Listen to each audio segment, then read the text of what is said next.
Sehingga kalau Bandung ingin mendapatkan kemanfaatan yang berbeda dengan dua reaktor yang lain, mungkin harus kita ingin mendapatkan pendapat dari expert IAIA atau expert luar negeri yang lainnya, selain rekan-rekan atau peneliti dari Indonesia, baik di BRIN maupun di universitas, apakah memang Bandung ini layak di decommissioning.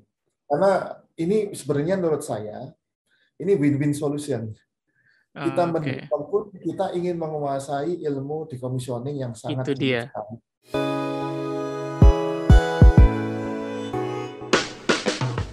Hai, dari COBC Inisiatif, aku Harun Ardiansyah dan ini adalah season ketiga dari podcast Bicara Nuklir. Di episode ini, kami ngobrol bersama Dr. Muhammad Subekti, peneliti di Organisasi Riset Tenaga Nuklir, Badan Riset Inovasi Nasional. Beliau saat ini juga mengepalai Direktorat Pengelolaan Fasilitas Ketenagaanukliran. Kami ngobrol banyak mengenai pengalaman beliau bekerja sebagai peneliti di bidang reaktor fisik dan bagaimana Batan berusaha merencanakan pembangunan PLTN. Selain itu, kami ngobrol tentang kondisi 3 reaktor di Indonesia saat ini, bagaimana pengelolaannya, dan ketika memasuki usia senjanya, bagaimana reaktor tersebut akan decommissioning. So, let's check it out. Oke, baik. Terima kasih banget Bapak Subekti udah berkenan hadir di podcast Bicara Nuklir. Seperti biasa, kita memulai podcast ini dengan tanya-tanya pribadi Bapak sih. Jadi kayak boleh minta tolong Pak diceritain kayak bagaimana sih background-nya Pak Subekti itu hingga sampai di poin saat ini. Ya, sebelumnya Assalamualaikum warahmatullahi wabarakatuh. Waalaikumsalam warahmatullahi wabarakatuh. Ya, ini sambil mendengarkan pengumuman tiap pagi kami di reaktor RS3 setiap pagi ada pengumuman bahasa Indonesia, bahasa Inggris, kemudian untuk welcome ke semua pegawai, mengingatkan kewajiban hari ini tugas-tugas. Nanti waktu jam 4 sore pulang juga ada pengumuman yang sama, mengingatkan harus secara keselamatan ada semacam warning supaya tetap menjaga paling tidak tugas-tugas sudah selesai harus ditutup dan aman untuk dibawa pulang. Saya sendiri lahir Surabaya ya, kemudian kuliah di Jogja, Teknik Nuklir 92 sampai 97, kemudian masuk Batan, kemudian tahun 2021 alhamdulillah keterima di S2 di Jepang, Kyushu University. Proyeknya HTTR. Iya. Kami eksperimen, kemudian demonstrasi tes, kemudian perhitungan MCNP, kemudian perhitungan membuat metode yang lebih akurat. Waktu itu MCNP ada semacam secara dibikin perhitungan secara step untuk menghitung steady state, kemudian menghitung transient tapi tetap step-step. Itu ada static ya. Ya, ada semacam gap yang lumayan sekitar 10-20%, sehingga perlu metode baru yang bisa mengantisipasi itu. Caranya dengan menerapkan kecerdasan buatan di situ. Oh, nice. Yeah. Itu usaha lumayan. Terus juga sempat menerapkan juga ke Borsel PWR di Belanda, sekarang sudah tutup. Sempat eksperimen online monitoring di sana. Kemudian di Indonesia juga sempat juga pulang ke Indonesia tahun berapa ya, 2007. Proyeknya S2 dan S3 sama, masih proyek HTTR, kemudian kombinasi ke PWR yang ada di Belanda karena kampus Kyushu University sama operator perusahaan operasi yang ada di Belanda ada semacam kerjasama. Oke. Dan lanjut ke Indonesia, masuk Batan kan saya dalam kondisi baru ya, harus meng-create sesuatu. Begitu pulang saya ada perpindahan. Sebelumnya saya di Batan itu netronik, kemudian kuliah S2 S3 kan eksperimen, coding, kemudian lebih ke sistem reaktor. Kemudian kembali ke Indonesia, masuk ke grup termohidrolik, sehingga saya harus mulai dari nol sebenarnya termohidrolik. Ya, tapi ya nggak apa-apa. Dengan beberapa pengalaman sebelumnya di beberapa PLTN sama reaktor HTTR, kita bisa feelingnya udah jalan. Tinggal Oke. beberapa persamaan buku yang perlu dibaca, kemudian status status progres perkembangan termohidrolika di reaktor sampai terkini kita coba terapkan. Terus saya juga tidak ingin melupakan netronik, kinetika, sehingga saya mulai menginisiasi tahun 2010 pembuatan simulator PLTN. Yang itu meliputi netronik, sistem, termohidrolik. Jadi saya bisa menggabung tidak melupakan semua sektor yang ada di di bagian teras. Dan jadilah suatu simulator program dari Kemenristek waktu itu untuk PWR 1000 MW masih generik. Kemudian saya lanjutkan dengan ada proyek IAEA untuk simulator di Triga, kemudian juga simulator di RSG Gas untuk internal kami sendiri, kemudian lanjut ke simulator RDE, kemudian simulator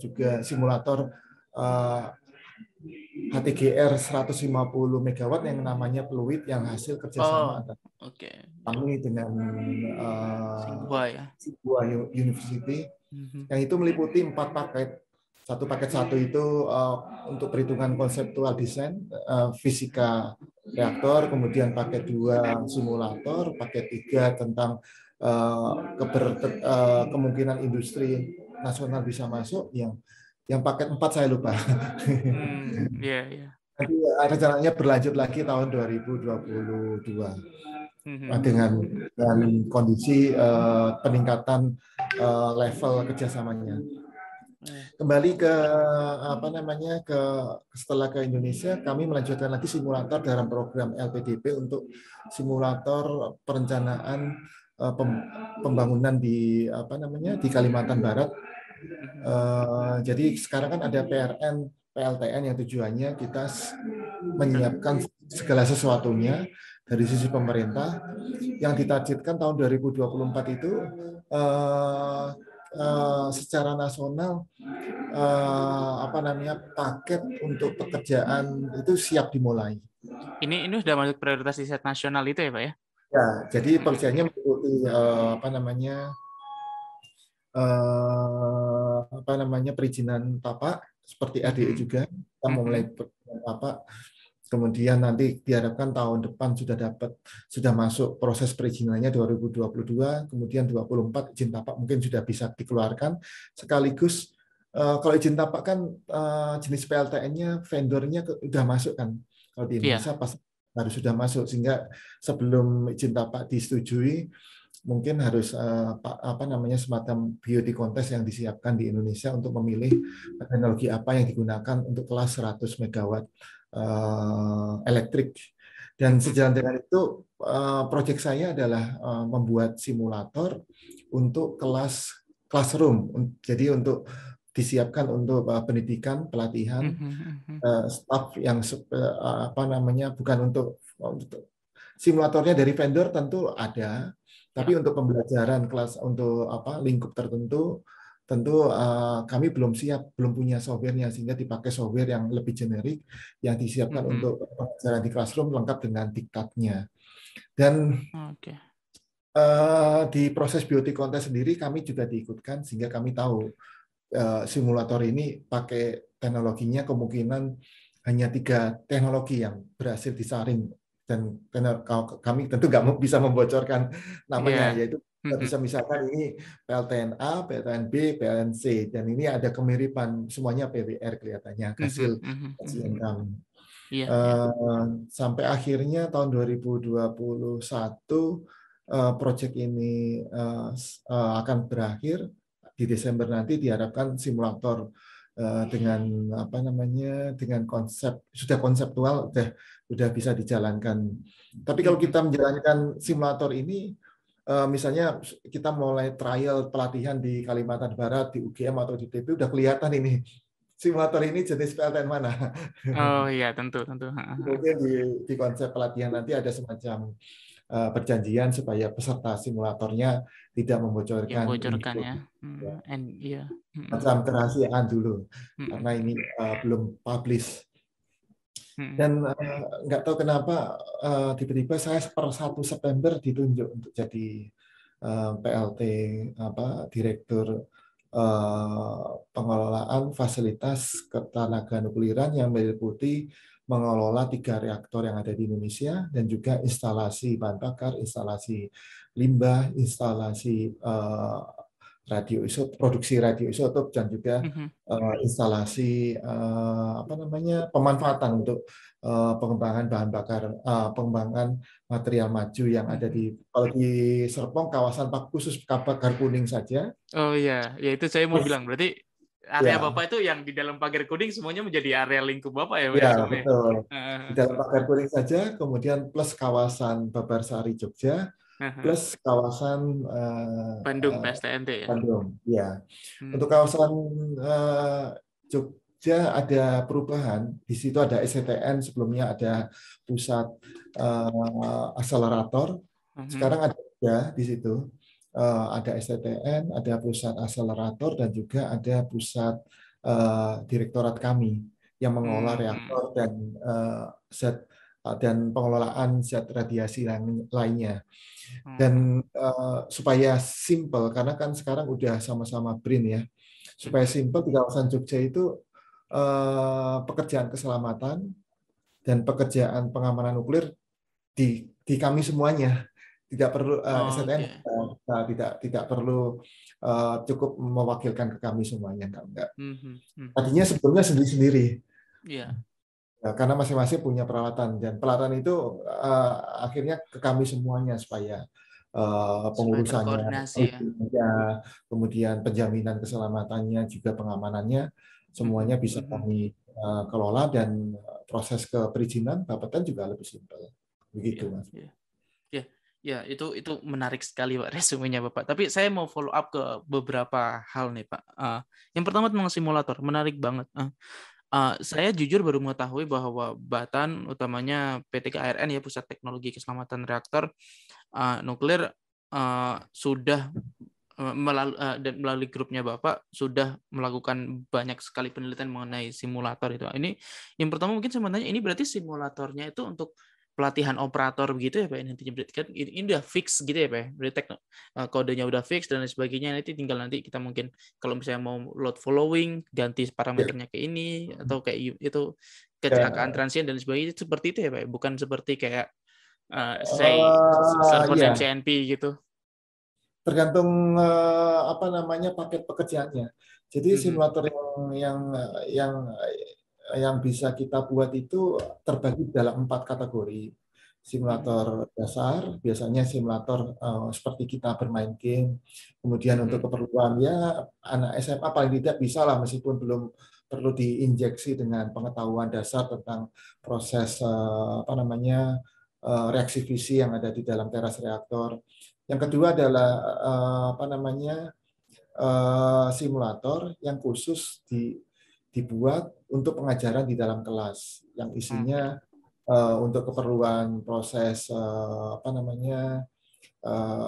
bisa mengikuti following, kemudian power rise, kemudian stabil, kemudian sedikit kecelakaan, kemudian melihat perkembangan bagaimana waktu pengajaran kan diajarkan keseimbangan reaktivitas neutronnya yang ada di teras, kemudian perpindahan panasnya di root, kemudian di sekitar bahan bakar, kemudian bagaimana transfer di steam generator. Nah, itu tergantung tujuan dari pengajaran itu. Kalau khusus di teras reaktor bisa juga, kalau lebih umum meliputi balance of plant, kita bisa mencakup semuanya, tapi tujuannya memang untuk pengajaran di dalam kelas. Istilahnya itu kalau yang pertama tadi basic simulator, kalau yang kedua ini classroom scale simulator. Nah, yang ketiga itu engineering scale simulator, yaitu simulator yang dibuat sebenarnya sudah mirip RKU, tapi tujuannya adalah kita melakukan verifikasi secara engineering. Biasanya yang pada tahap 3 ini adalah vendor yang membuat. Jadi untuk keperluan penilaian tentang human interaksi dengan mesin, yang dilakukan oleh badan regulasi. Jadi dia menilai seberapa keterimaannya penggunaan simulator ini untuk keperluan nanti digunakan di RKU untuk PLTN yang dibuat oleh vendor. Kami juga pernah membuat dalam hal ini untuk RDE. RDE kan batan yang mengembangkan sampai basic design. Ya, simulatornya juga kami yang membuat sampai tahap engineering scale simulator. Dan yang terakhir adalah itu full scope simulator, yaitu full scale simulator ya. Full scale simulator yang dibuat memang sudah menggunakan interaksi manusia yang standar industri, mirip persis seperti RKU atau ruang kendali utama dari reaktor. Ya, itu menarik sekali, dan ini berarti sudah diterapkan dalam beberapa proyek. Tadi sudah disebutkan RDE, reaktor daya eksperimental, dan juga yang baru ini Pluit itu Pak ya. Itu juga sudah ada gitu ya simulatornya, yang tinggal menunggu kerjasama dari Tsinghua untuk melanjutkan ke level selanjutnya gitu Pak ya. Ya. Dan mungkin bisa minta tolong diceritain dong Pak tentang Pluit ini Pak. Soalnya saya mendengar pertama kali ini waktu mengikuti conference HTR 2021, di mana salah satu penelitinya Pak Dr. Topan Setiadipura mempresentasikan progresnya tentang HTR tipe HTGR 150 MW, yaitu Pluit, konseptual desainnya. Tapi mungkin bisa minta tolong diceritain nggak tentang Pluit ini sebenarnya kerjasamanya seperti apa dan masa depannya akan seperti apa, Pak? Ya, Pluit ini suatu tindak lanjut. Dulu itu kita setelah mengembangkan reaktor daya eksperimen 10 MW sampai tahap basic design, kita merasa perlu partner yang lebih, yang standarnya sekarang sudah menuju ke depan. Kalau ke Jerman kan mereka masih stagnan ya, Rusia juga stagnan sebagai Rusia dalam ini Rosatom yang menyediakan konseptual desain untuk RDE juga masih stagnan. Sehingga yang satu-satunya yang mengembangkan HTGR saat ini adalah Cina atau Tsinghua University yang sudah membangun HTRPM yang rencananya tahun ini akan diusahakan akan mulai beroperasi, sudah commissioning 2 tahun. Sudah hampir hot test juga mau selesai kayaknya. Ya. Dan dengan mereka kita startnya tahun 2018 kalau nggak salah, sampai 2020, 3 tahun. Dengan skop pekerjaan yaitu membuat desain baru, yaitu HTGR 150 MW, karena mereka sudah punya yang 200 MW. Kita mau create yang 150 dengan komposisi yang bentuk teras, lebar juga sebenarnya mirip dengan HTRPM, tapi dengan ketinggian yang berbeda. Kemudian ukuran pebble-nya juga sama, RDE, Pluit, HTRPM sama, tapi memiliki steam generator yang berbeda dan juga memiliki turbin yang berbeda jumlahnya. Steam generatornya pakai apa, Pak? Pendinginnya tetap helium kan ya? Ya, Pak, helium, komposisi helium, kemudian di secondary air juga masih sama. Tapi kan karena dayanya berbeda, steam generatornya juga akan jumlah kita langsung pakai standar punyanya HTRPM yang jumlahnya sekitar 23 modul untuk kita pakainya cukup 19 atau 18 modul. Ya. Turbinnya sama sekali baru karena menyesuaikan ya, yang di Indonesia ada yang kira-kira bisa diimport atau dibuat di Indonesia. Kita juga kunjungan ke beberapa industri lokal yang pernah membuat steam generator skala industri yang ada di Indonesia, dan kita melihat beberapa desain bisa masuk ini untuk dimasuk dalam itu. Tapi ya, itu masih tahap detail desain, nanti bisa di follow up di sana. Dalam pekerjaan kembali ke Pluit yang 3 tahun ini kan tujuannya membuat proses konseptual desain dilengkapi dengan simulator, kemudian tapi sudah memasukkan beberapa industri yang kira-kira bisa dimasukkan, industri dari Cina dan industri dari Indonesia, kira-kira di studi sampai seberapa masuk, kemudian perhitungannya kita menggunakan kode-kode yang standar yang dimiliki oleh Cina, yang dipinjamkan oleh mereka, termasuk simulator kami menggunakan kode standar yang sama dengan yang dipakai di HTRPM maupun di HTR10. Itu menggunakan V-Power. Kalau di Indonesia kami menggunakan kode developernya LabVIEW, atau ada juga kode yang mirip V-Power juga yang kami miliki, yaitu yang dari Afrika Selatan, kami pernah beli. Flonex. Oh, Flonex, iya, saya pernah dengar. Iya. Flonex dan V-Power ada kemiripan. Iya. Sehingga pihak dari Tsinghua pun selalu menanyakan seberapa mirip sih Flonex, karena penasaran. Kalau dilihat dari YouTube maupun produk mereka, kemiripannya tinggi sekali. Entah V-Power-nya yang mencontoh Flonex atau Flonex-nya yang mencontoh V-Power. Ada kecurigaan itu ya. Itu menarik sekali, Pak. Tapi kemudian tadi Bapak sempat menyinggung bahwa prioritas riset nasional untuk 2024 yang ditujukan kepada Batan atau saat ini Organisasi Riset Tenaga Nuklir kan studi tapak ya. Studi tapak untuk PLTN 100 MW thermal gitu. Apakah fluid ini akan menjadi reaktor itu, atau ini beda gitu dengan rencana yang prioritas riset nasional ini, atau saya masih belum menangkap dengan kayak hubungannya seperti apa sih antara fluid dengan yang menjadi prioritas riset nasional? Apa ini dua proyek yang berbeda atau akan mengarah ke satu tujuan yang sama gitu? Saya pikir berbeda ya, karena yang di prioritas riset nasional itu sudah dibahas, kemudian dirapatkan bersama menuju ke yang sudah berkembang. PWR berarti ya? Mungkin ya PWR salah satunya, paling enggak pendingin air lah.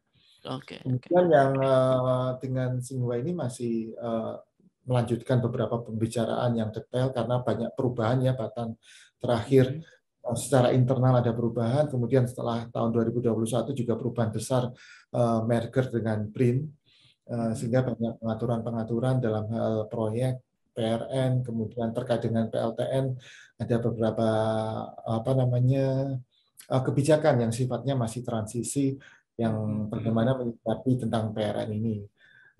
Tapi gambaran besarnya untuk menuju PRN ini anggaran mungkin diperlukan, anggaran sudah masuk ke inovasi sehingga perlu anggaran dari calon vendor yang akan masuk. Kami masih bisa membantu dalam hal melanjutkan proses perizinan sampai selesai untuk mendapatkan izin tapak. Kemudian dari pihak vendor tentu karena perubahan dari Batan menjadi BRIN ini diperlukan kerjasama yang diperbarui juga dalam bentuk MOU yang diharapkan, atau dalam bentuk kerjasama yang mirip dengan, saya pikir hanya MOU ya. Beberapa perusahaan vendor yang lain ternyata ada beberapa yang sudah masuk seperti Torkon mau MOU dengan BRIN, kemudian ada perusahaan B dan C yang belum bisa saya sebutkan, termasuk yang akan rencananya membangun di Kalimantan Barat. Ada juga yang sudah menghubungi BRIN untuk dan dibahas secara internal. BRIN memutuskan bagaimana cara batasan, skop dan sebagainya terkait dengan masing-masing ini, karena masing-masing perusahaan vendor ini berbeda skopnya. Ada yang masih wait and see, ada yang hanya ingin melihat respon kita, ada yang ingin sudah kerjasama mendalam sekali, full anggaran dari mereka, ada yang masih anggarannya masih abu-abu, belum di stake. Dari sisi BRIN sendiri ada pertanyaan pertama dalam hal sebelum MOU, yaitu apakah perusahaan vendor itu menyediakan anggaran untuk rencana inovasi atau pembangunan yang ada di Indonesia. Itu pertanyaan yang pertama, yang kalau mereka jawabnya tadi case-nya if then ya. Kalau case-nya ya, tentu kami menyiapkan kontribusi apa yang diinginkan di kami. Baru beberapa pertanyaan berikutnya, baru kita bisa memformulasikan skopnya, bisa menyesuaikan dari apa yang bisa dikontribusikan di masing-masing vendor itu. Tentu yang kalau BRIN kan riset perlu masuk ya, jadi kami kontribusinya ya bukan kontribusi sebagai pelaksana, tapi lebih ke kontribusi riset apa namanya itu bisa ya apa namanya bisa technical support itu ya Pak ya, technical support organization mungkin ya. bukan Oh bukan. technical support itu lebih ke apa namanya, singkatnya kami menginginkan berapa persen dari lisensi itu. Oh gitu. Jadi Ya, lembaga riset diharapkan juga punya kepemilikan terhadap ya, itu ya. betul. Ya, Ya, sehingga punya keleluasaan juga lembaga riset. Iya, masuk akal sih. ya. Ya, menarik, Pak. Dan oke, ini itu menarik banget dan banyak banget yang sebenarnya ingin saya bahas. Cuman saya perlu switch dulu nih ke itu kan karena itu kan sepertinya kayak yang sudah Bapak lakukan di masa yang lalu. Nah, saya sekarang mau fokus dengan yang sekarang dan di masa yang akan datang itu, Pak. Bapak kan sekarang menjadi PLT Direktur Pengelolaan Fasilitas Ketenaganuklieran. Tadi Bapak sempat singgung juga tentang sebenarnya pekerjaannya itu melingkupi mana saja. Cuman saya masih ada pertanyaan itu seperti ini kan sama saja seperti kayak menggabungkan 3 pusat riset, ya, RSG, PRSG, PSTNT yang dulunya membawahi Triga 2000 dan PSTA yang membawahi reaktor Kartini menjadi satu gitu, Pak. Nah, itu berarti sistem operasinya seperti apa, Pak? Maksudnya apa yang menjadi concern sehingga fasilitas ketenagaan nuklir ini perlu dibikin satu direktorat sendiri gitu. Saya masih belum nangkep kenapa urgensi dari adanya direktorat ini gitu, Pak. Mungkin. Iya, konsepnya memang di BRIN sendiri yang mengkonsep bagaimana penelitian yang ada di seluruh Indonesia bisa berujung ke inovasi yang benar-benar nyata. Selama ini ya 20 tahun terakhir ini kita bisa menilai lah, masing-masing punya penilaian mungkin bisa berbeda, tapi intinya harapan kita supaya inovasi yang ada di Indonesia ini berbasis riset itu masih belum apa namanya, ya 20 tahun ini masih belum sesuai harapan kita bersama. Penyebabnya banyak, ada anggarannya terlalu kecil, tapi itu masih banyak asumsi, sehingga sudut pandangnya kadang-kadang tergantung dari asumsi yang diambil, sehingga perlu disatukan menjadi satu, kemudian menyamakan persepsi, kemudian didukung secara politik dengan sangat kuat, sehingga kita tidak oleh politik sendiri kita tidak dibentur-benturkan juga. Karena politik kan dinamik sekali. Tentu kita sebagai peneliti kan jangan sampai direpotkan hal-hal yang terkait dengan dinamika yang di luar fokus dari penelitian kita, sehingga kita cukup fokus ke satu bidang penelitian, misalnya nuklir atau reaktor nuklir atau PLTN, dan fokus ke jangka panjangnya bagaimana cara menerapkan PLTN itu di Indonesia misalnya. Dan fokus ini kan nggak serta-merta peneliti sendiri bisa memikirkan, sehingga perlu dibantu secara kelembagaan yang rantainya jangan sampai terlalu panjang. Kalau terlalu panjang ya pantas. Seperti padanya proyek-proyek yang lalu, rencana pembangunan di Jepara, rencana pembangunan di Bangka Belitung itu terbentur ke hal-hal terhenti ke hal-hal karena kepentingan politik atau kepentingan anggaran atau kepentingan tertentu yang mengutamakan atau belum saatnya untuk sekarang dilakukan. Nah, ini dengan kelembagaan yang kuat ini kita sudah memasukkan semua unsur termasuk dewan pengarah yang dipimpin oleh ketua partai pemenang, kemudian menteri keuangan anggotanya, kemudian itu tentu sebagai dewan pengarah mereka sangat kuat sekali mengarahkan paling tidak minimum 5 tahun sampai 10 tahun ke depan strategi penelitian itu harus kemana tujuannya untuk dipakai di Indonesia, sehingga peneliti di Indonesia itu clear dengan arahan jangan sampai kita buat sendiri, kita yang merencanakan membangun, kita yang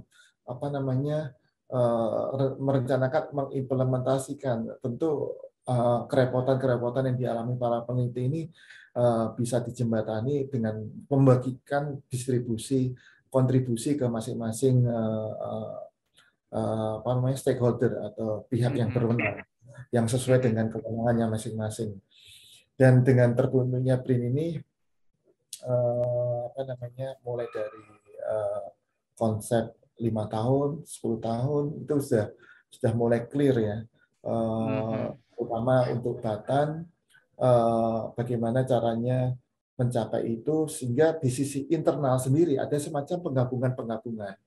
Tidak hanya di Batam, 8 di BWWT, di LIPI juga terjadi penggabungan-penggabungan supaya mereka bisa fokus ke bidang risetnya masing-masing dan berkecimpung dengan teman peneliti yang seprofesi. Misalnya dulu teman di Batan ada yang mengembangkan teknologi material maju, di LIPI ada, di BWT ada. Oh, I see. Yeah. Kemudian untuk luar angkasa juga ada material maju. Mereka berkumpul di riset kadang-kadang masih hanya sebatas seminar, kemudian FGD.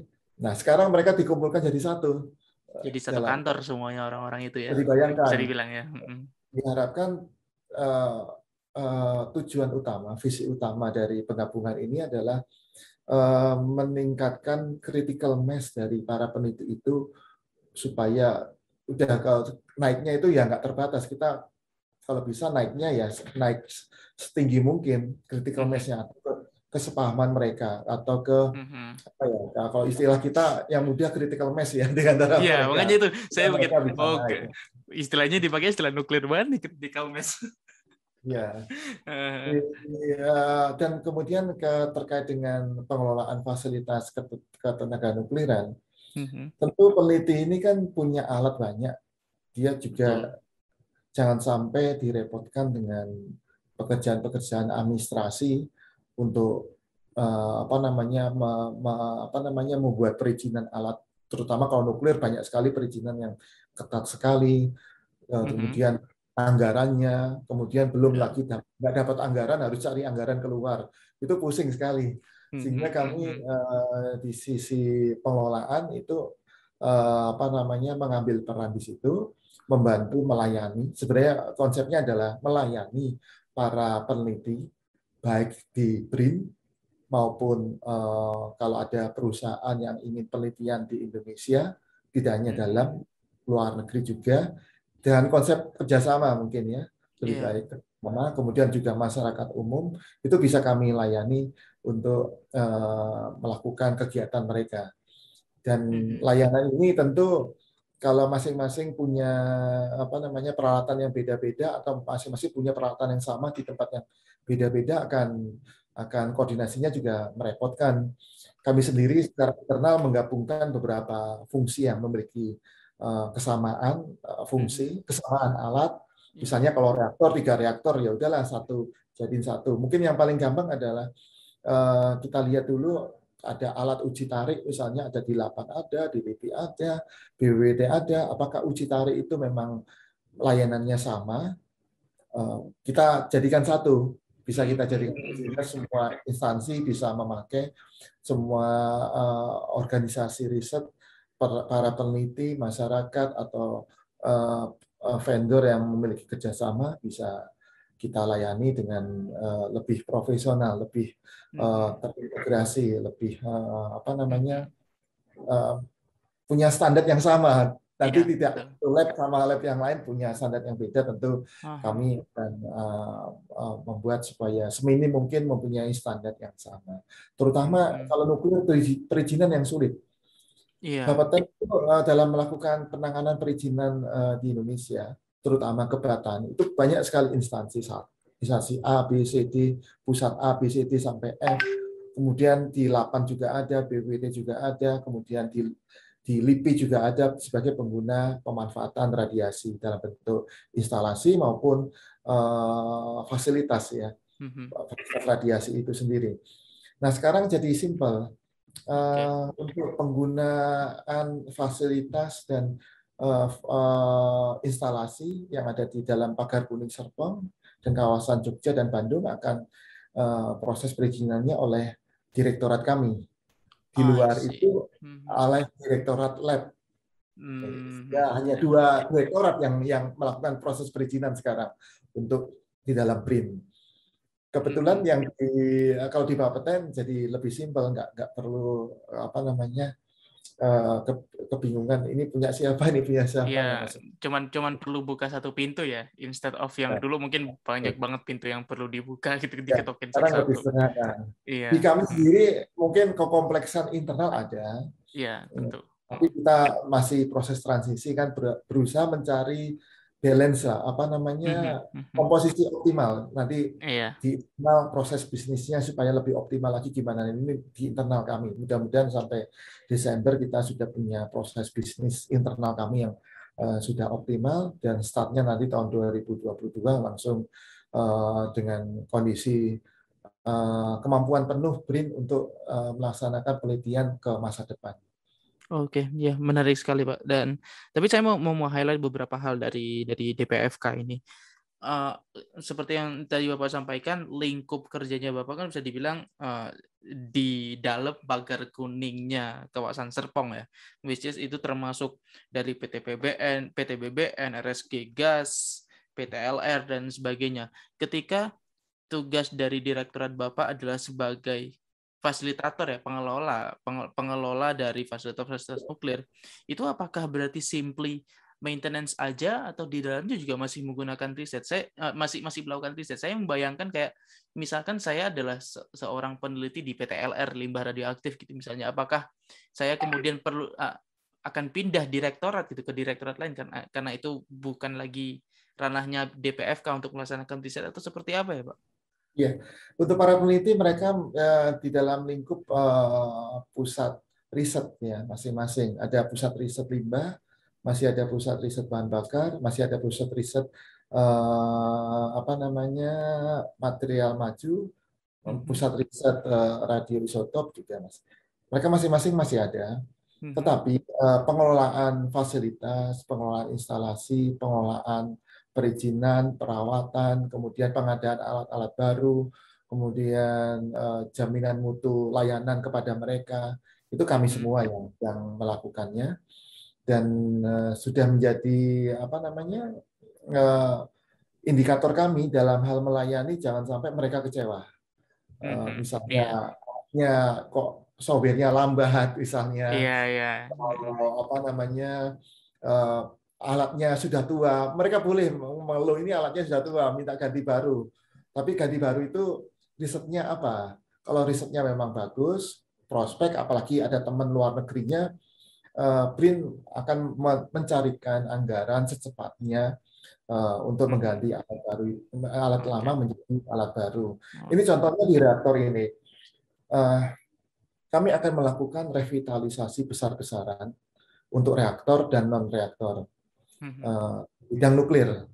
Jadi di reaktor kami akan, kalau RSG Gas sudah 30 tahun beroperasi, ya itu teknologi kebanyakan tahun 80-an ya. Bisa kita bayangkan, kita sekarang 2020 loh. Kalau melihat RKU loh, itu RKU ya kayaknya sangat lama sekali kayaknya ya. Dulu udah paling maju lah, tapi sekarang udah lewat 30 tahun. Dan beberapa fungsi peralatan tentu ada penurunan unjuk kerja karena ada penuaan, yang kita masih memanage bagaimana supaya keselamatan masih terjamin. Tetapi kita ingin dong, para peneliti juga ingin dong, ke depan itu kita memiliki peralatan yang masih berfungsi sampai 30 tahun lagi. Jadi seperti tes baru ya. Itu karena itu kita merencanakan revitalisasi reaktor yang meliputi pembuatan mesin pembuatan bahan bakar, kemudian beberapa instrumentasi yang ada di dalam reaktor sendiri, beberapa hal diperbarui semuanya supaya lebih tahan, bisa beroperasi yakin selama 30 tahun lebih. Kemudian juga setelah itu utilisasinya sekarang kan ada halangan penggunaan alat-alat, ada yang macet, rusak sehingga produksi radioisotopnya terkendala. Di situ bottleneck-nya sekarang. Kenapa kita share nasionalnya itu dari RSG hanya berapa? 4 atau 5 atau 6% aja secara nasional. Kita bisa menguasai sampai 100%. Yang itu 4-6% itu untuk apa, Pak? Share market radioisotop dan radiofarmaka yang di Indonesia. Oh, dan RSGigas hanya memegang 4-6% dari Ya, semua share marketnya itu ya, ya. 4-6%. Bottleneck-nya selain di reaktor sendiri ada beberapa kondisi. Di bottleneck yang lain adalah proses produksinya itu kan setelah diiradiasi dari teras reaktor dibawa ke instalasi, kemudian dengan hot cell atau peralatan robot, dia kan dipindah-pindahkan, dimasukkan ke dalam alat. Itu ada beberapa yang ada beberapa peralatan yang perlu diperbaiki dan standar baru yang banyak diterapkan di Indonesia yang seperti POB ya, pembuatan obat yang baik. Itu perlu ada beberapa yang perlu diterapkan. Dan itu proses revitalisasi ini yang saya tadi ceritakan tidak hanya meliputi reaktor, tapi meliputi pembuatan bahan bakar reaktor, kemudian meliputi proses produksi radioisotop dan radiofarmaka, kemudian revitalisasi di bidang riset untuk alat difraksi neutron, untuk pengembangan reaktor maju, pengembangan material maju. Itu mungkin beberapa perlu diperbaiki menggunakan alat yang lebih baru. Kemudian juga rencana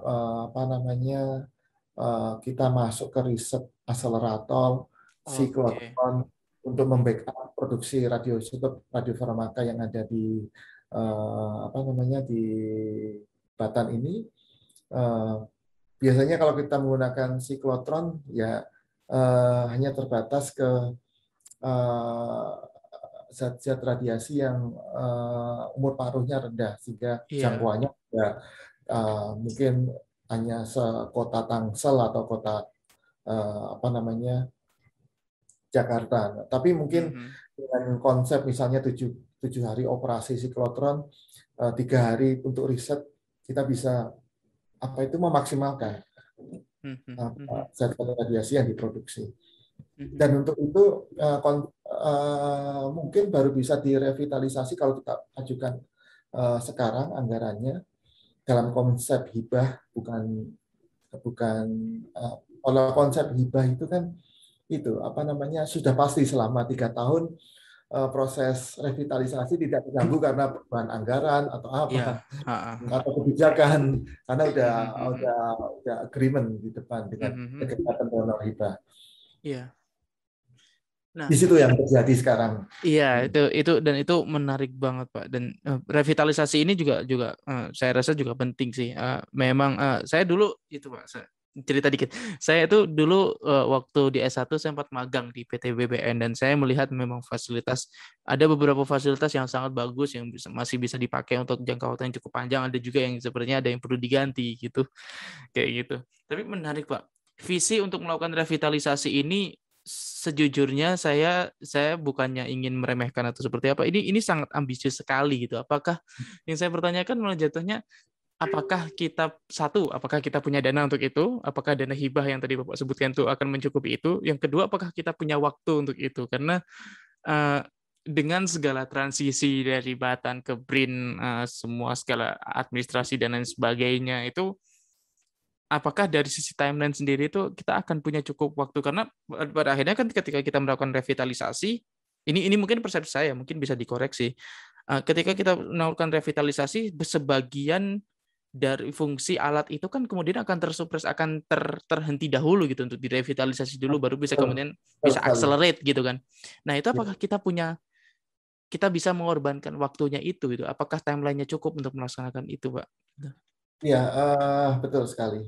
Tantangan itu kami harus melakukan terobosan yang besar sekali. Pertama, anggaran. Anggaran kami cukup optimis karena sekarang BRIN ya, jadi seluruh anggaran hibah BRIN itu dikelola oleh BRIN, sehingga kita bisa memilah-milah anggaran. Saya boleh membocorkan sedikit. Tadinya kita dapat anggaran hanya seperempatnya lah dari hibah dari suatu lembaga donor di luar negeri. Sekarang kami bisa, karena ada di BRIN, lembaga donor ini kami bisa mendapatkannya 100%. Karena yang lain-lainnya bisa di-cover ke DIPA misalnya. Ada beberapa penelitian A, B, C, D yang dilakukan oleh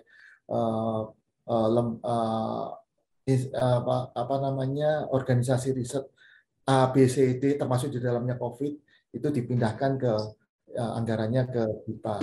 Dan kami yang dikhususkan di situ bisa mendapatkan kemungkinan sampai 100% dan tahapnya sudah tahap kira-kira 60-70% untuk proses pengusulan HIPA itu. Kedua, tadi pertama dari sisi HIPA ya, dari sisi anggaran. Melengkapi yang tantangan yang pertama tadi, negara HIPA ternyata nggak satu aja yang menginginkan. Ada pendekatan dari negara lain yang hibah ke Indonesia dalam hal riset. Karena di Indonesia itu sekarang selain negara, perusahaan perusahaan yang sudah komersil juga ingin menghibahkan untuk keperluan penelitian mereka. Jadi, multinational company gitu ya, melakukan R&D gitu Pak ya? Ya, di undang-undang kita kan sudah memungkinkan, perundang-undangan kita ya sudah memungkinkan suatu perusahaan yang menghibahkan untuk keperluan riset bisa menjadi kontribusi pemotongan pajak mereka. Sehingga mereka bisa memesankan tolong kerjasama dengan BRIN untuk penelitian tertentu, untuk keperluan komersialisasi produk mereka, mereka menghibahkan untuk mereka sudah bisa upgrade karena produk mereka meningkat karena hasil penelitian dari BRIN, tetapi dalam bentuk pemotongan pajak mereka berkurang juga. Kan untung dua kali mereka. Win-win solution itu lah ya. Itu terobosan dari sisi regulasi yang mendukung kenapa kami sangat optimis dari sisi hibah. Dan nilainya kalau beberapa pengamat yang ada di Indonesia mengatakan ini luar biasa nilainya sekarang dari sisi uang hibah, ya, sehingga anggaran tantangan yang kedua ini yang lebih kita perlu perhatian, yaitu bagaimana merancang time frame-nya, kemudian bagaimana membuat suatu itu bisa mungkin itu sesuai dengan keinginan yang diinginkan sekarang. Misalnya untuk kembali ke revitalisasi reaktor ini. Tentu kalau pada saat kita sekarang merencanakan tahun ini clear, awal tahun depan proposal sudah disetujui 100%, kemudian kita langsung melakukan pengadaan, rencananya sih reaktor akan mungkin dihentikan sebisa mungkin maksimum 4 bulan. Tapi kalau memang untuk kita masih mempertimbangkan perlu penilaian expert juga dari luar negeri, apakah 4 bulan itu bisa memungkinkan. Kalau nggak perlu mungkin harus stop sampai 2 tahun. Tentu kami menyiapkan pembangunan siklotron tadi yang bisa mensuplai sebagian layanan zat-zat radioisotop dan radiofarmaka. Nggak semuanya bisa di-cover memang. Tapi bisa dikelola oleh siklotron yang bisa dibangun start mulai tahun depan, dan mungkin dalam waktu 2 tahun atau 3 tahun siklotron itu bisa beroperasi saat bersamaan dengan reaktor RSIFES start mulai akan direvitalisasi. Ya. Itu konsep perencanaan dalam hal pemanfaatan reaktor supaya tidak memutus 100%. Kondisi sekarang kan kita share marketnya hanya 4-7%. Kita inginnya itu kondisi idealnya setelah reaktor beroperasi plus siklotron itu bisa menguasai 100% lebih. Kalau bisa mengirimkan ke negara-negara yang lain. Ya, kita bisa ekspor ya. Kalau Jepang itu radioisotop berapapun yang bisa masuk mereka akan terima ya. Ya, terima. Kita dalam membuat revitalisasi ini juga sebelum start juga menginginkan komitmen mereka dalam bentuk mungkin kita mendekati dalam bentuk kesepahaman kalau ini selesai siapa yang memakai. Jadi udah dipesan 5 tahun sebelumnya kalau bisa. Kondisi itu yang diinginkan, ada semacam tidak semata-mata kita melakukan revitalisasi ini untuk kepentingan dalam negeri saja. Harus ada keikutsertaan masyarakat global dalam memanfaatkan fasilitas yang akan kita bangun ini. Nilainya tidak ratusan miliar, bisa lebih ke triliun. Sehingga kita wajar dong dalam hal penguatan alasan untuk anggaran ini dilaksanakan, meskipun ini anggaran hibah, itu kemampuan kita ini tidak hanya melingkupi nasional, tapi juga melingkupi masyarakat paling enggak di regional ASEAN atau Asia Iya. bersama dengan Jepang, Korea Selatan, dan juga Cina. Ya, dengan potensi sebesar itu saya rasa juga Ya. maklum lah kalau misalnya kita minta share yang lumayan besar kalau misalnya kita Itu minta kembali lagi ke revitalisasi. visi yang pertama tadi, kita bisa target critical mass SDM kita itu juga inginnya naik tak terbatas. Iya, betul. Ya, menarik banget Pak tentang DPFK ini. Tapi saya mau bawa topik baru nih Pak tentang saya mendengar berita ini memang cuma satu, dan makanya oleh karena itu saya beruntung banget bisa ketemu dengan Pak Subekti untuk memverifikasi ini gitu. Saya membaca suatu berita yang ada satu pernyataan dari Kepala BRIN itu menyatakan bahwa ada rencana bahwa reaktor Triga 2000 di Bandung akan didekomisioning. Meski saya memahami gitu dari sisi orang yang pelajari reaktor nuklir, saya memahami Triga Bandung sudah ada dari 1960-an, usianya udah lebih dari 50 tahun, dan sangat wajar kalau misalnya meskipun sudah ekstensinya akan habis di 2027, sangat wajar kalau misalnya kita mulai memikirkan decommissioningnya gitu. Ya, saya juga merasakan hal yang sama terhadap RSG Gas dan juga Kartini yang juga sama-sama usianya di sekitaran umur 30 tahun. Meskipun juga ada extension juga gitu dari Bapeten gitu kan. Tapi ya saya ingin memverifikasi dulu sih Pak. Emang apakah berita itu benar atau seperti apa gitu kondisi reaktor yang kita miliki 3 reaktor riset saat ini? Maksudnya yang benar, apakah berita itu benar? Apakah memang akan direncanakan akan decommissioning dalam waktu dekat atau itu atau seperti apa gitu? Ya, untuk kondisi reaktor di Bandung memang izinnya akan selesai tahun 2027 kalau nggak salah, dan 3 tahun sebelumnya harus diajukan perencanaan pembaruan, dan selama 3 tahun itu Bapeten bersama kami biasanya melakukan banyak kajian apakah betul pada tahun 2027 itu bisa diberikan izin untuk beroperasi 10 tahun lagi, meliputi dampak-dampak dari penuaan reaktor, kemudian apakah bisa tahan digunakan sesuai dengan peruntukannya, tidak mengancam keselamatan, batas-batas keselamatan, gapnya apa masih cukup. Masih cukup itu kan beberapa pandangan ya, masih misalnya batas temperaturnya masih cukup atau hal yang lain. Dengan kondisi seperti itu, reaktor juga sudah beroperasi yang lama sekali, dan yang paling penting adalah siapa yang menggunakan reaktor itu. Apakah tantangan yang paling baru adalah bahan bakar reaktor sendiri juga di Triga dunia sekarang tidak satupun perusahaan yang bisa memproduksi, yang belum ada perusahaan yang berminat untuk, atau bukan berminat ya, sedang memproduksi bahan bakar reaktor Triga.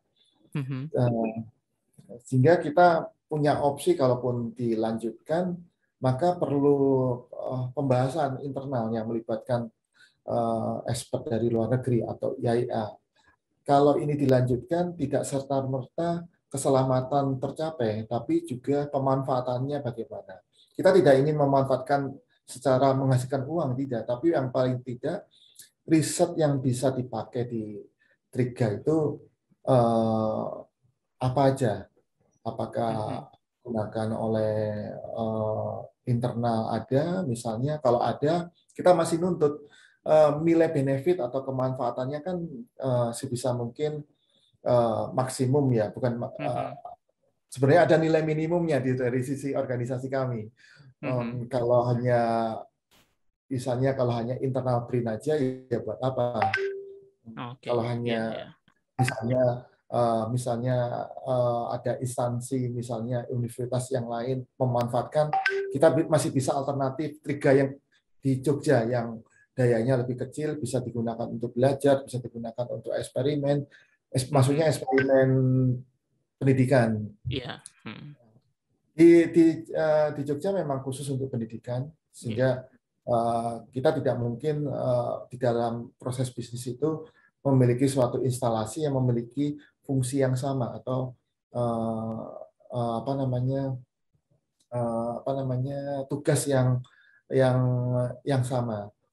Sehingga kalau Bandung ingin mendapatkan kemanfaatan yang berbeda dengan dua reaktor yang lain, mungkin harus kita ingin mendapatkan pendapat dari expert IAEA atau expert luar negeri yang lainnya selain rekan-rekan atau peneliti dari Indonesia baik di BRIN maupun di universitas, apakah memang Bandung ini layak di decommissioning atau karena ini sebenarnya menurut saya ini win-win solution. Kita mendukung, kita ingin menguasai ilmu decommissioning yang sangat tinggi sekali.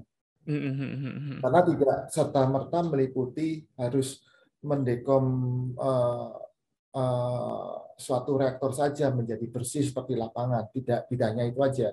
Tapi bagaimana membawa zat-zat atau komponen-komponen yang sudah memiliki radiasi tinggi ke daerah yang paling aman, yaitu pembuangan lestari. Tentu kita perlu studi tentang daerah untuk limbah radiasi tinggi, kemudian itu untuk daerah radiasi tinggi tentu penilaian tapaknya sama dengan tapak PLTN, atau tapak kotor. Jadi kerumitannya sama dalam hal perizinan, dalam hal konstruksi, dalam hal desain, safety alat, keselamatannya. Kalau di luar negeri kan, kalau negara maju kita lihat betapa kompleksnya hal itu. Kita bisa men-benchmark rencana decommissioning, rencana pembuangan zat radiasi tinggi, dan ini sejalan dengan apakah kita perlu ilmu decommissioning ini, mengingat rencana pembangunan PLTN juga ada di Indonesia. Tentu kita harus menyiapkan kalau PLTN di Indonesia itu ada yang pada tahap membangun dari nol teknologinya, maksudnya itu mereka membangun reaktor eksperimennya di Indonesia, ada vendor yang tertarik membangun eksperimennya di Indonesia, ada yang langsung komersial. Ini vendor berbeda. Kalau mereka membangun reaktor eksperimen, tentu ada risiko kegagalan kan. Misalnya tidak sesuai, kemudian apakah delay atau jadi gagal sama sekali, perusahaannya bangkrut misalnya. Nah ini kan harus didekom juga PLTN yang sudah dibangun itu, sudah terlanjur dibangun itu. Ya kita tuh merasa juga ilmu decommissioning juga harus dikuasai. Tapi kita lihat mana benefit yang lebih kita inginkan dari sisi kalau Triga harus tetap lanjut, tentu benefitnya harus kita timbang dengan benefit decommissioning ini. Dua-duanya win-win solution sebenarnya menurut saya. Iya, itu juga gimana? Mereka pun kalau melakukan dekom di Bandung itu tidak serta-merta fasilitas di Bandung hilang atau gimana. Kita akan membuat suatu koordinasi, kemudian mencari utilisasi apa yang diinginkan di Bandung. Di Bandung sudah terkenal dengan banyak utilisasi yang sudah memiliki inovasi, yaitu keperluan medis untuk beberapa zat radiasi. Mungkin kita perlu juga membangun pemanfaatan center khusus untuk pengamatan polusi udara yang ada di Bandung, karena mereka sudah jadi pusat. Selain di sana ada Triga Bandung, di sana ada pusat center yang mengamati polusi udara se-Indonesia menggunakan metode nuklir.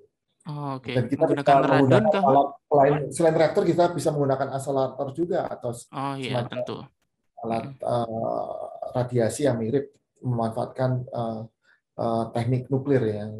Iya.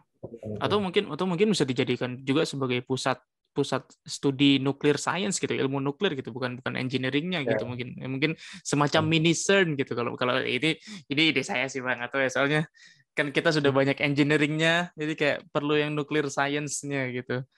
Itu.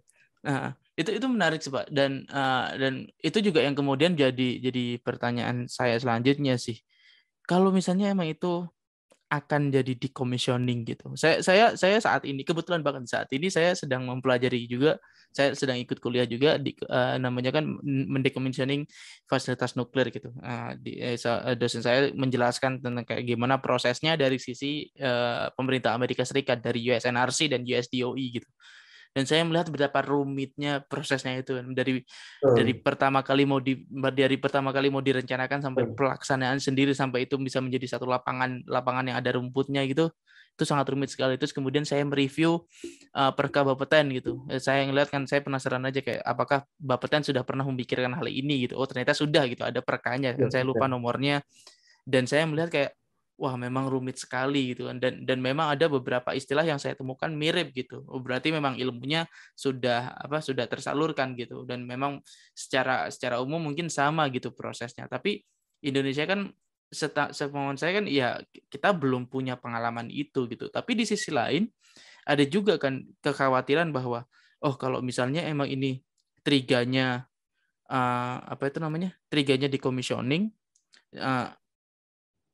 satu, reaktor riset Indonesia tinggal 2,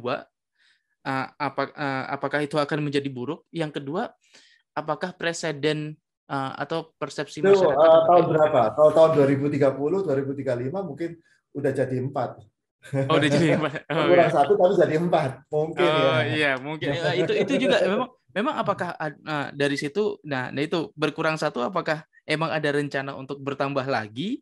Atau ya, soalnya kan kekhawatiran orang, ada sebagian kekhawatiran, saya juga sempat mikir gitu, kalau misalnya berkurang 1, apakah nanti presidennya akan muncul persepsi di masyarakat, kayaknya nggak butuh amat gitu, reaktor riset atau PLTN gitu, apa mending nggak usah dibangun aja lagi gitu, tinggal 2 gitu.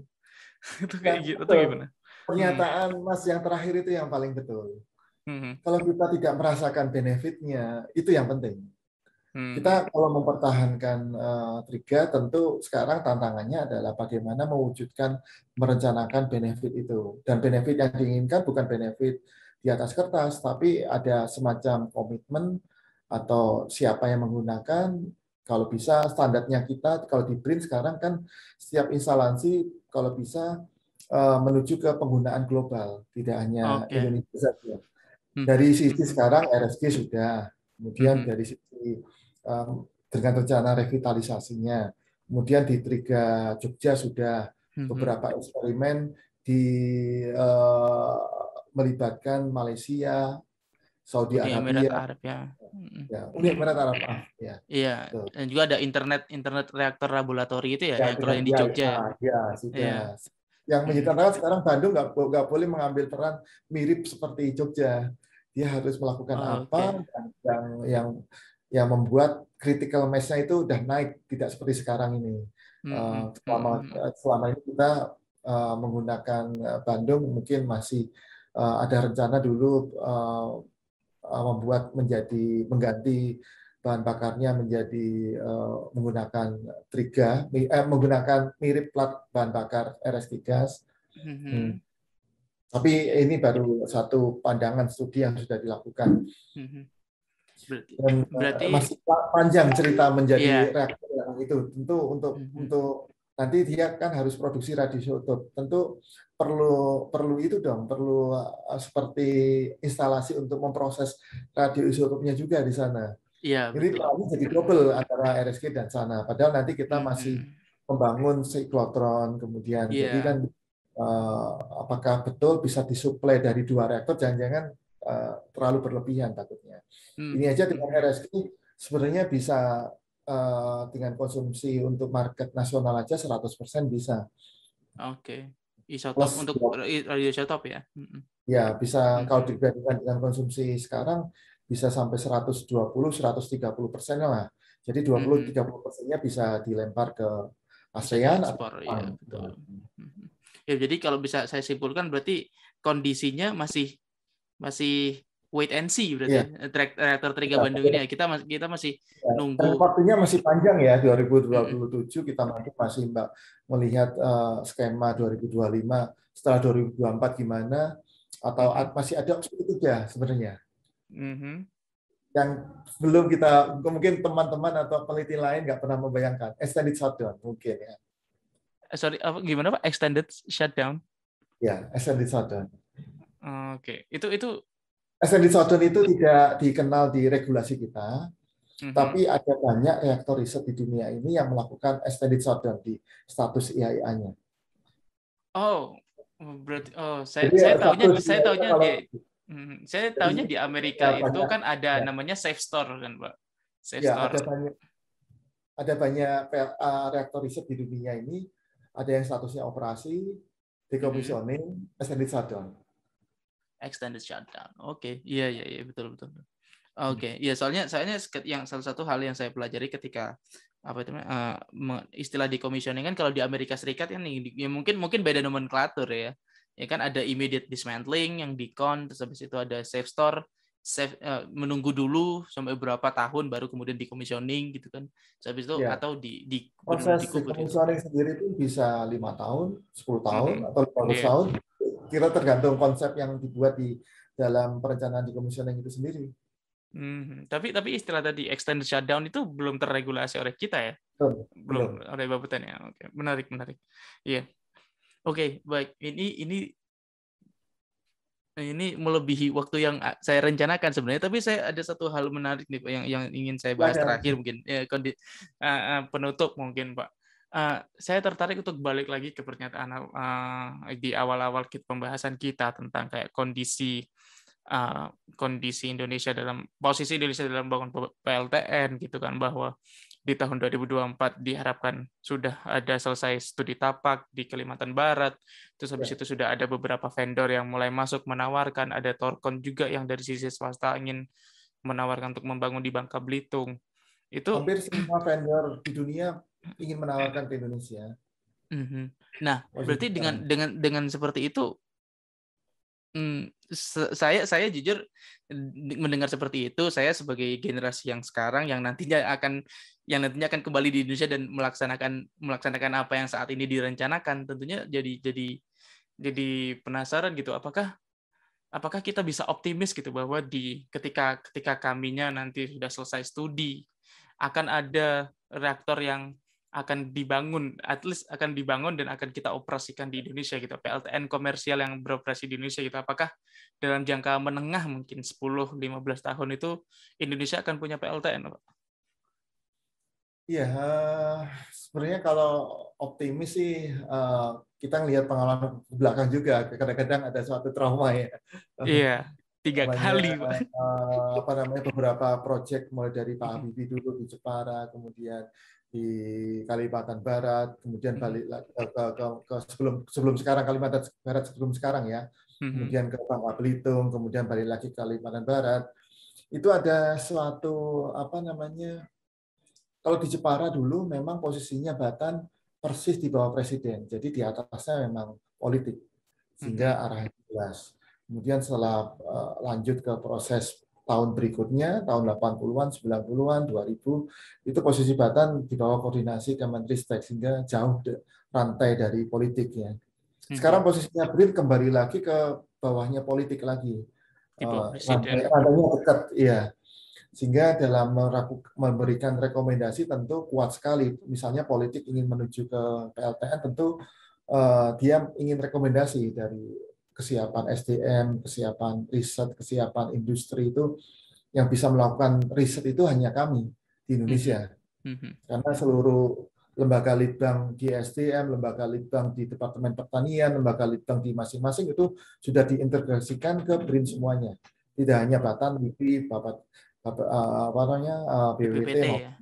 tapi juga lembaga litbang yang lain sudah diintegrasikan ke BRIN semuanya. Sehingga dengan satu kondisi seperti itu, ada kemunculan optimis baru tentang PLTN. Selain itu, kondisi latar belakang dengan kondisi kita udah janji di dunia internasional penggunaan emisi karbonnya juga harus dijaga menuju ke berapa persen tahun sekian. Itu tidak mungkin kalau tanpa PLTN, karena yang dibicarakan itu adalah pembangkit daya tinggi yang terkonsentrasi. menggantikan PLTU, menggantikan gas yang gas tentu di manage supaya gas karbonnya emisinya tidak mencapai batas yang sudah kita janjikan. Selain karbon juga dari sisi ekonomi, penguatan ekonomi itu kan ada faktor energi yang disiapkan oleh Indonesia, di mana kalau sektor energi ini tidak bisa naik, tentu ya sektor ekonomi secara menyeluruh ya tidak mungkin naik. Kondisi Indonesia 30 tahun lagi tanpa kenaikan sektor energi ya, kalau kita bandingkan di negara ASEAN mungkin kita masih di bawahnya Malaysia, Thailand, bahkan Vietnam. Dan kita seharusnya tidak ada di posisi itu. Yang di sektor keekonomian yang dipengaruhi oleh sektor energi. Ini yang harus kita secara nasional di sisi politik ini yang harus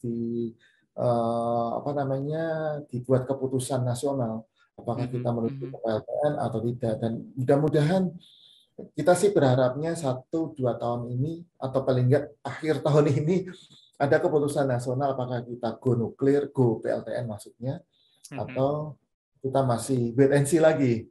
Di dunia ini kita terkenal dengan istilah the oldest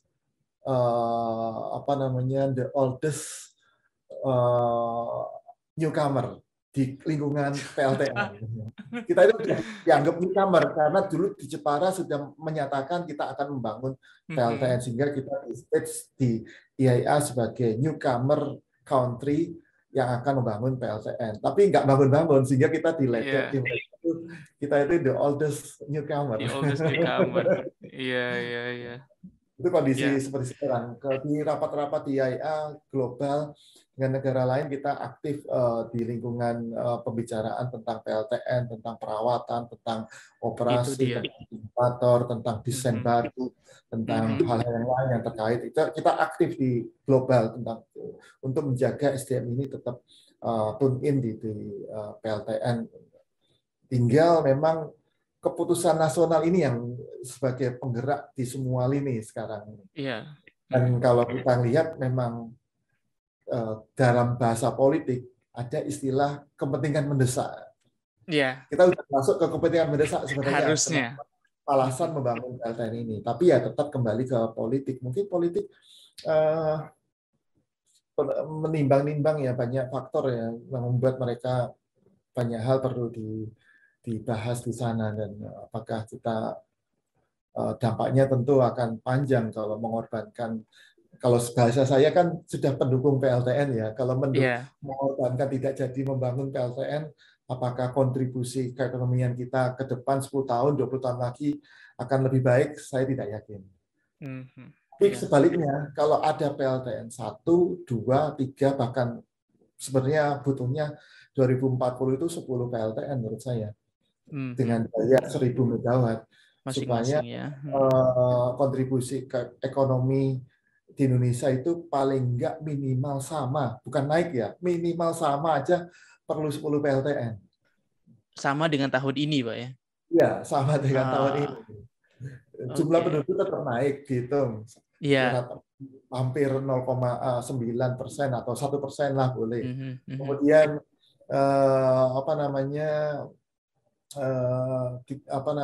jumlah persentase yang akan dilistriki di Indonesia kan sekarang baru berapa tentu persen? Akan naik, iya. Ini kan 100% di tahun 2025 ini ya. Iya. Oleh SDM, ya. Ya. Kemudian, belum lagi kebutuhan industri. Untuk kenaikan ekonomi sekian persen itu perlu energi peningkatan. Sekarang kita dengan kondisi pendapatan per kapita sekian itu kan dengan listrik sekian. Kita ingin naik $100 aja per tahun pendapatan per kapita itu butuh peningkatan listriknya atau energinya itu sekian juga. Cukup signifikan itu, juga ya. Untuk sama saja itu perlu 10 PLTN 2040 itu karena pertimbangannya batu bara sudah mulai puncak. Puncak itu maksudnya batu bara itu tidak bisa naik lagi produksinya. Iya, sudah peak-nya di sini ya. Kondisinya itu harus dipahami, bukan batu bara habis, bukan gas habis, tapi batu bara tidak bisa naik lagi produksinya. Sehingga Dalam tidak dan- mungkin ya. ada penambahan dari sektor batubara, apalagi kalau sekarang di stop. Iya, Kalau sekarang betul. di stop, ada gap panjang. Ada sih kemungkinan membangun solar cell di rooftop, kemudian Mhm. di pantai, apa Mhm. di atas jalan tol dan sebagainya. Tapi mereka bukan intermittent dalam hal mendung, dalam hal hujan, dalam hal Iya. itu tentu akan listriknya akan terhenti fungsinya. Mungkin Mhm. pakai Mhm. aki bisa, tapi harus diingat rooftop itu menggunakan bahan-bahan yang dari mineral dalam bumi juga, yang bisa habis Mhm. juga. Iya. Mhm. Itu dia Nah itu berarti. perlu dipertimbangkan, itu kompleks, hanya itu biar orang politik yang mempertimbangkan. Iya. Yang dari Iya. kami sudah merancang, BRIN-nya dekat dengan politik, sehingga kepentingan-kepentingan masa depan bisa dipikirkan lebih cepat lagi. Ya, diharapkan lobbynya juga jadi lebih kencang nih, karena makin dekat dengan pemangku kebijakan ini. Ya, dari sisi usulan PLTN dari BRIN pasti mengusulkan. Baik. Ya. Ya. Baik, sekali lagi terima kasih banyak Ya, Pak Subekti juga. udah hadir, dan untuk teman-teman yang mendengarkan terima kasih dan sampai jumpa di episode selanjutnya. Bye-bye.